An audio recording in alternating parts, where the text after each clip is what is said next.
Que la paix du Seigneur Jésus-Christ soit avec vous. Bienvenue dans la parole à travers le monde. Aujourd'hui, nous arrivons à la conclusion de notre enseignement. La puissance de Dieu contre la puissance contrefaite.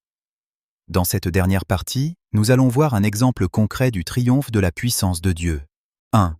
L'exemple de Paul et Barnabas. Dans le livre des Actes, chapitre 13, Paul et Barnabas annonçaient la parole de Dieu. Ils marchaient avec puissance. Mais un homme nommé Bar-Jésus, un magicien, s'opposait à eux. Cet homme manifestait une puissance contrefaite. Son but était clair, empêcher l'œuvre de Dieu. L'adversaire agit toujours ainsi. Il cherche à bloquer, à troubler, à détourner. 2. La manifestation de la vraie puissance.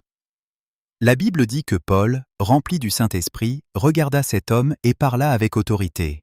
Ce n'était pas la force humaine, c'était la puissance de Dieu en manifestation. Et que s'est-il passé ? La puissance authentique a surclassé la contrefaçon. La lumière a vaincu les ténèbres. La vérité a triomphé du mensonge.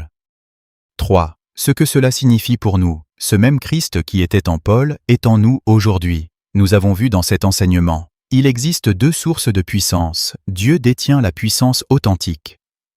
L'adversaire ne produit qu'une imitation. Par le renouvellement de notre intelligence, nous pouvons marcher avec puissance. Nous ne sommes pas appelés à vivre dans la peur. Nous sommes appelés à vivre dans la victoire. 4. Marchons avec puissance. Marcher avec puissance, c'est croire ce que Dieu dit.